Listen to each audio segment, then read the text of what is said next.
Hey there, legendary souls. Welcome back to Unconventional Counseling. I'm happy you're here. Let's dive into this week's full moon.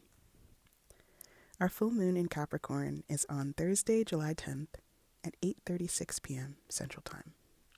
And it's giving us every opportunity to attempt to balance our commitments towards others with our commitment with ourselves. This is the time when every request to show up for someone else, explicit or indirect, has to be verified and vetted up against your capacity. Do you have the energy, the time, the willingness, the words, the patience, the sweetness, the affirmation for another? If you find that you've come to a yes with any or all of the above, go for it. Show up. But if you're coming up on more no's, can you let yourself take a break or abstain from the situation for a beat? It can be hardest when you've already committed or previous versions of you in the connection had a ride or die type of loyalty that didn't necessarily consider your needs. But you're changing. Will you allow yourself to go through these shifts where others don't come before you every time? Will you listen to the energy of your body, or will you listen closely to your mind when something needs to shift and a new capacity or need may need to be communicated or navigated through? Uranus and Venus are in Gemini, so you may be feeling more scattered, more disorganized, or more distracted than usual. Quick changes may express themselves in your energy, your emotion, or your thought forms. Notice how your relationship to time or your sense of time is shifting right now as we approach Mercury retrograde.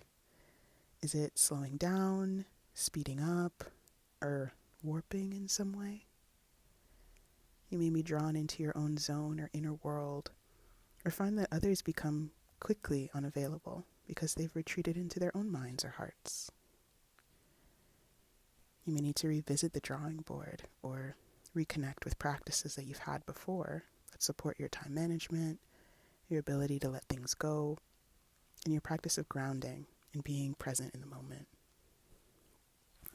Things are changing quickly everywhere you look, especially within.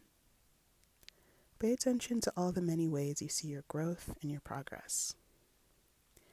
You are not where you once were, and your ability to acknowledge and celebrate that for you is a top priority right now.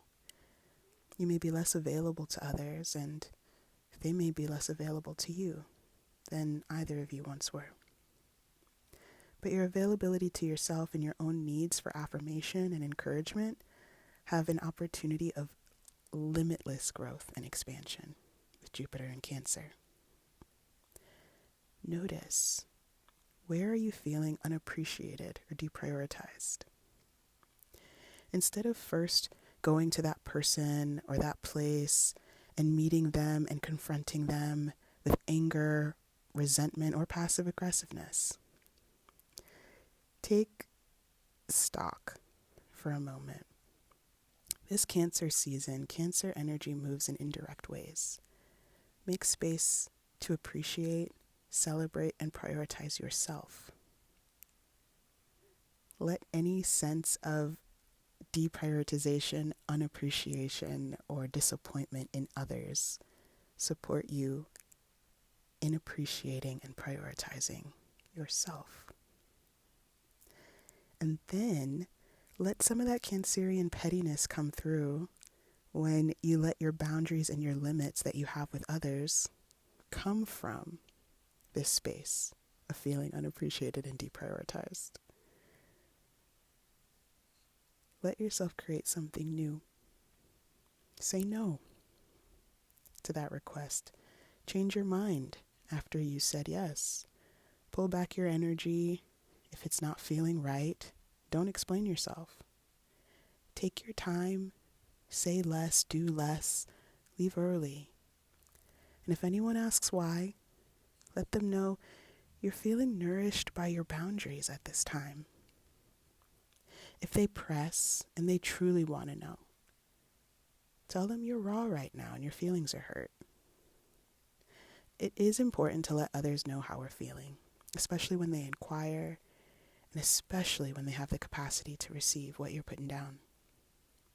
Trust your intuition.